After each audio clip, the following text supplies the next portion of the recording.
Prácticamente todo, porque es una mujer que, pese a haber estado siempre en el centro de especulaciones y en el centro de muchas historias y de misterios, se sabía muy poco de ella y no había ninguna novela dedicada precisamente a su figura, y menos desde una mirada personal, que es la que yo ofrezco, ¿no? Desde una primera persona del singular. Entonces, para bien o para mal, lo que nos vamos a encontrar es una voz casi real de una mujer de la realeza, pero que no deja de ser una madre, una esposa, una muchacha preocupada, que después fue una mujer atravesando una situación de angustia y de ansiedad que acabó en su muerte. Es decir, que el lector va a encontrar algo que ya sabe mezclado con muchas cosas que no sabe. Azar, como suele pasar con todo este tipo de historias.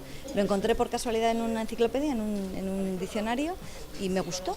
Y como suele pasar con las niñas o con los niños, cuando un tema de estos nos interesa, continuamos investigando durante tiempo, lo dejamos, lo retomamos, un recorte en un periódico, un libro, y ya hace más de una década fue cuando me planteé en serio el escribir una historia sobre ella. Y el resultado de esa preocupación de niña y de esa investigación de adulta es esta novela. Es una novela, es un proyecto importante, pero no es toda mi vida, entonces no ocupa un espacio tan central. Y luego, por otro lado, ya hay otros proyectos en marcha. Si comencé hace apenas 13 años, en esos 13 años he empezado otros, que es en los que estoy trabajando ahora.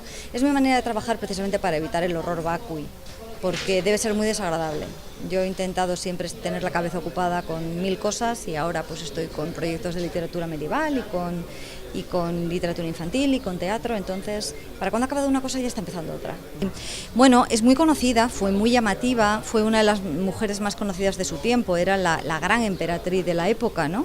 Nieta a su vez de otra emperatriz, de la emperatriz Victoria de Inglaterra, pero a la hora de la verdad no hizo gran cosa, no rigió, ¿no? Porque era una reina consorte, y por otro lado las decisiones que se le achacan no fueron particularmente brillantes. A mí me gustan mucho las personas con errores y me gustan mucho las rectificaciones y el camino que nos lleva a construirnos en otra cosa. Eso hace que me aleje de heroínas perfectas. De hecho, ninguna de mis novelas gira en torno de una mujer o de un hombre que sea perfecto. Y en el caso de los varones, en muchas ocasiones sí que nos centramos en más el hombre de la calle, el hombre normal con el que nos podemos identificar. Con las mujeres todavía nos falta ese camino.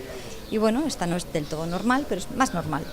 Como saben muy bien los tímidos, a veces son tomados por chulos o por arrogantes, ¿no? Cuando lo que tienen es pánico de enfrentarse a una situación. Ella era una mujer a la que no le gustaba la exposición pública, siendo emperatriz. Era una contradicción que muchas vivieron, por cierto, frente a su suegra, que era un animal social. Había nacido para brillar. Entonces todavía en ese enfrentamiento que lo hubo, entre la suegra y la nuera, Alejandra salía perdiendo aún más. Ella se refugió, y donde se sentía de verdad a gusto era en su círculo íntimo, del cual ahora hemos sabido cosas, pero desde luego en su momento nadie sabía nada. Lo único que veían era una mujer que no se mostraba, con un niño precioso que tampoco lo mostraban. Nosotros sabemos por qué, que estaba enfermo, pero ellos no sabían por qué. Y por otro lado, lo que veían era una extranjera de la cual no se podían fiar. Nosotros, como testigos de esta historia, vemos el interior y el exterior, pero en el caso de ella jugaba todas las cartas en contra.